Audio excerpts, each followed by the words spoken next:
Today's adventure is a really special one. Koyasan, one of Japan's most sacred mountainsides. The plan? Hike the female pilgrimage trail, climb Mount Bentandake, explore the heart of Koyasan, visit the legendary Okunoin Cemetery, and end the day by sleeping in a real Buddhist temple. I was hoping to start with Toishimichi, the original pilgrimage route up to Koyasan, but it's a solid 24-kilometer hike, and I'm feeling a bit sick today, so let's take a slightly shorter but still epic route instead. This trail has a really unique history. Back in the day, women weren't allowed to enter Koyasan itself, so they had to worship from the surrounding trails instead. Imagine traveling all this way only to be told you couldn't go inside. Kind of frustrating, but at the same time it created this beautiful sacred path through the forest that still exists today. It's one of these days when I'm either too hot or too cold. I just took off my hat because I was sweating, but now again too cold.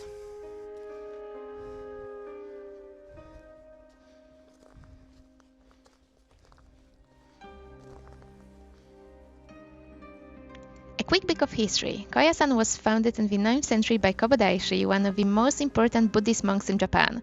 Back then, pilgrims had to hike up here on foot.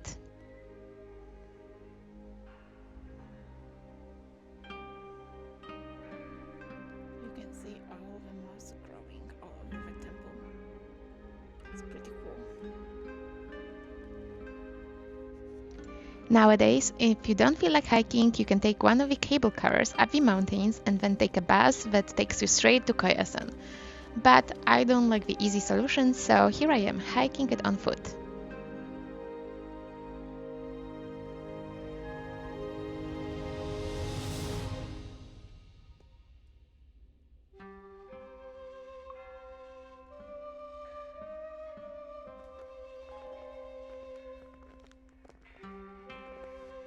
This is Nyonindo, the Women's Hall, one of the most important stops on the old female pilgrimage trail. There used to be 7 of these halls around Koyasan, allowing female pilgrims to pray and receive blessings, as well as take some rest during the hike. But over time, they disappeared. This is the last remaining one. Today, it stands as a reminder of the restrictions women once faced, but also their devotion and perseverance in making their spiritual journey despite the barriers. Today, I will stop here for a little break before continuing my hike. Alright, next up, Mount Bentandake. It's only about 1,000 meters high, but don't let that fool you. The incline is no joke, the path is narrow, and these roots and rocks will trip you if you don't pay enough attention. Also today, the route was really slippery with some snow and ice on the trail, so I had to be extra careful.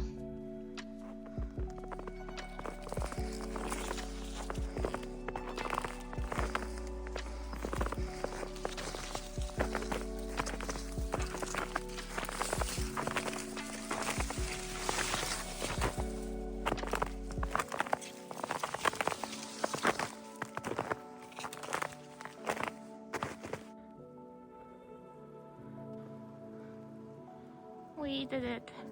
I did it. Yay!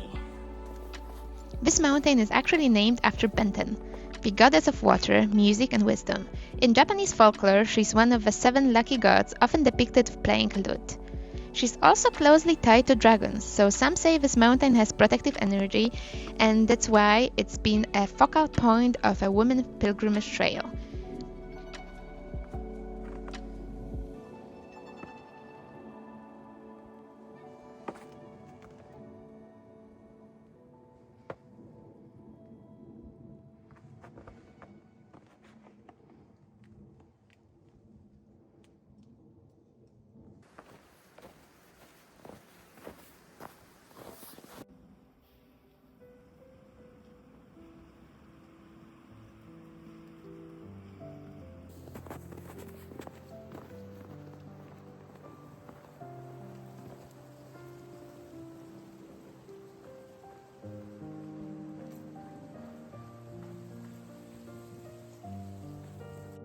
I actually love how this gate almost looks like a tree. It looks as if it was one of the trees around it.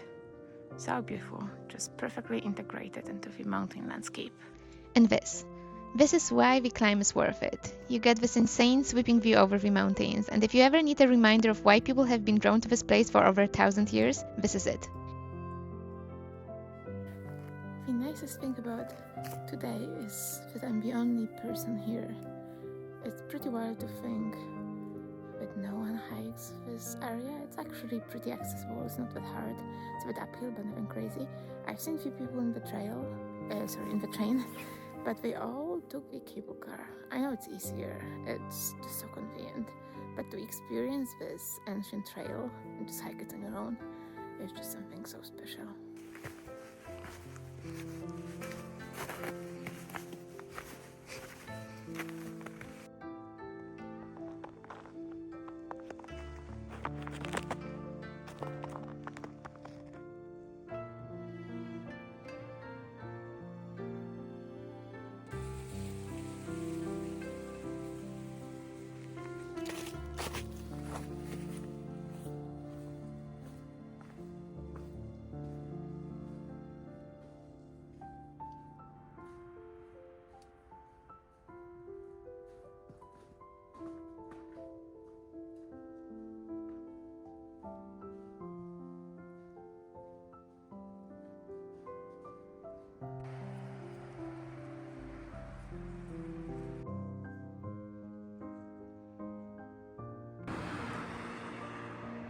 The 2.5 hours hike is over, and welcome to Koyasan.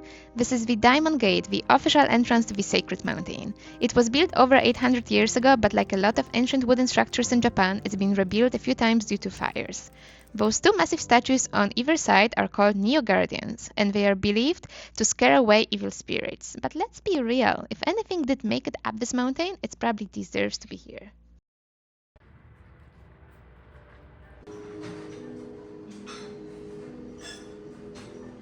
As I mentioned before, I'm feeling a bit sick, so I decided to get a little break and grab a dessert and coffee in a local cafe. Sadly, most places in town are closed because it's the shoulder season, but this was just perfect. A perfect little break before exploring Koyasan. Now we are going to enter Danjo Garan, one of the most important temple complexes in Koyasan. When Kobo Daishi first came to this mountain in the 9th century, this is where he started building Koyasan's first sacred structures. It's basically the spiritual heart of the entire area.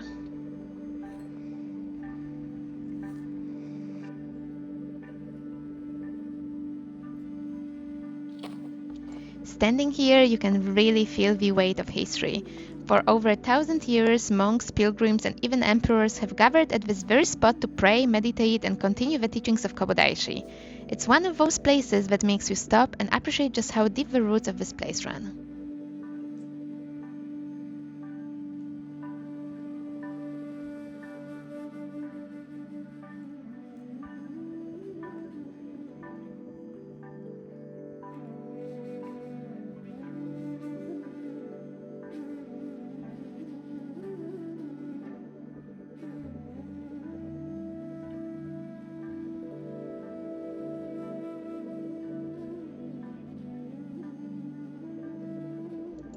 I took a lot of time exploring the site, and I was so in awe looking at all of these ornamental structures and beautiful engraved sculptures.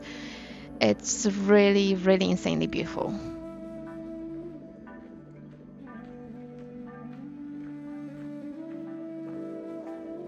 This is Kondo, the main hall of the Danjo Garan Complex and one of the most important buildings in Koyasan. Originally built in the 9th century, it has been destroyed by fire and rebuilt multiple times. The current version dates back to 1932. The architecture here is classic Japanese Buddhist temple style. Thick wooden pillars, wide eaves, and a gently sloping tiled roof that is designed to withstand the heavy snowfalls of Koyasan.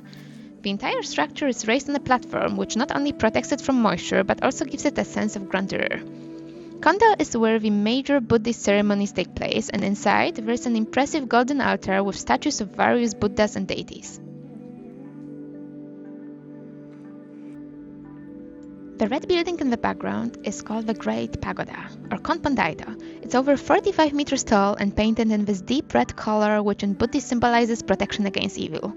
The pagoda's design follows sacred geometry meant to represent the entire Buddhist universe, with a towering central pillar symbolizing the cosmic axis.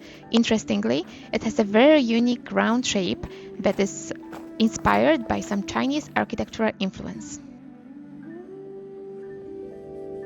One of the coolest hidden gems here is the Rokaku-kyuzo, a hexagonal building that holds sacred Buddhist scriptures. And here is the fun part. You can actually rotate the entire structure by pushing on it. Doing so is said to grant the same merit as reading all the sutras inside.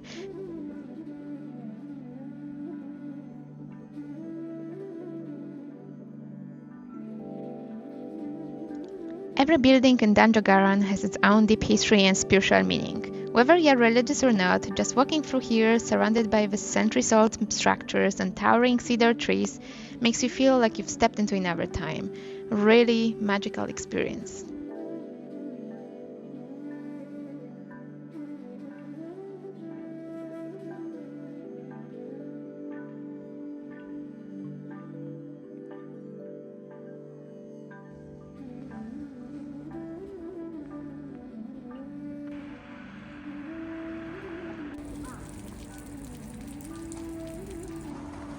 Now we'll briefly enter Kongo-ji, which is the head temple of Koyasan's Shingon Buddhism. It was originally built in the 1500s by Toyotomi Hideyoshi, one of Japan's most famous warlords. Since then, it's been the spiritual and administrative center of Koyasan. Sadly, I didn't have the time to go inside.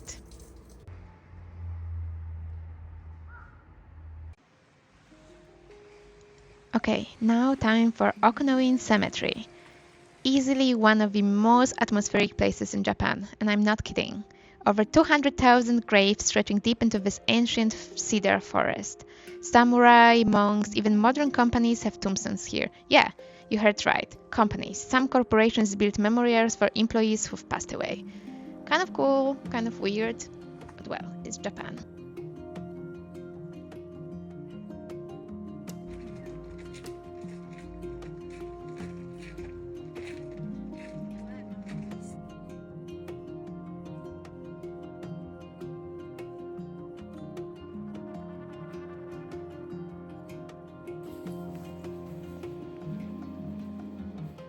The heart of Okunoin is the Mausoleum of Kobo Daishi, the founder of Koyasan. Sadly, you can't film anywhere nearby the mausoleum or inside, but you have to trust me when I tell you the whole area has really mystical vibe. Buddhists actually believe that he's not dead. He's in eternal meditation waiting for the future Buddha to arrive. That's why monks still bring him food offerings every day, just as if he was resting.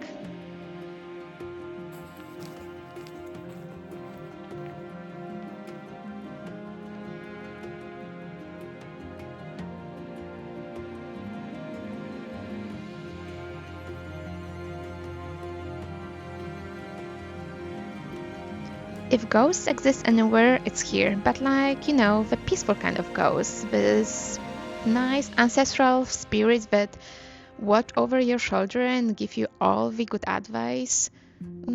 I don't believe in ghosts myself, but I must admit there was so much energy I could feel in this cemetery. I can't really explain what it was, but it was really impactful.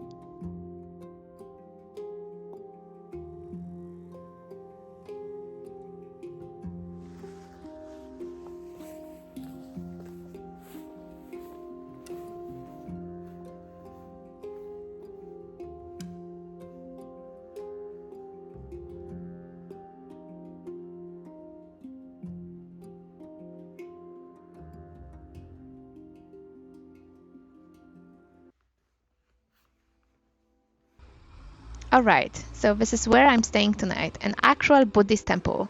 These temple lodgings, called shukuba, have been around for centuries, originally meant for traveling monks. Now anyone can stay here, but the experience is still very traditional.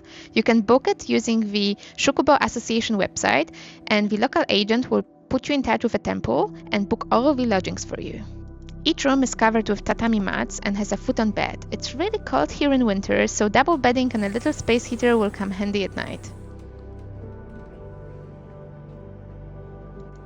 Each stay in Koyasan comes with a Shojin Ryori, which is a traditional Buddhist vegetarian meal.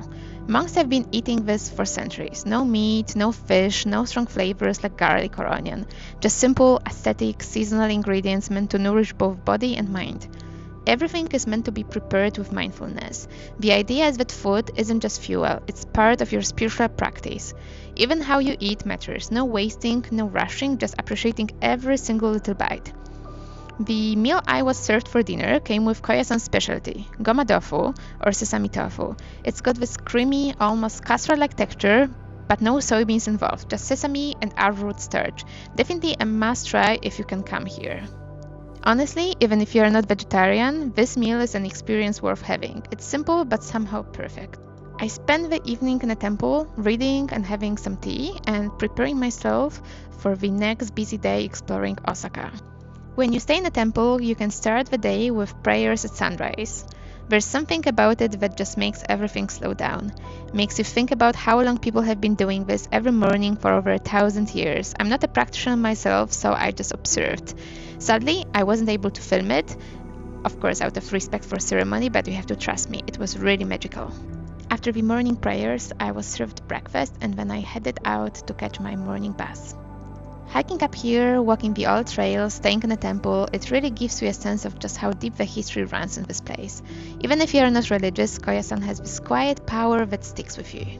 And if you are not into hiking but would still love to visit Koyasan, you can just take a cable car up the mountain and then take a bus to the town itself. I did it on my way back as I was in a rush to get back to Osaka. Let me know if you have any questions regarding my experience.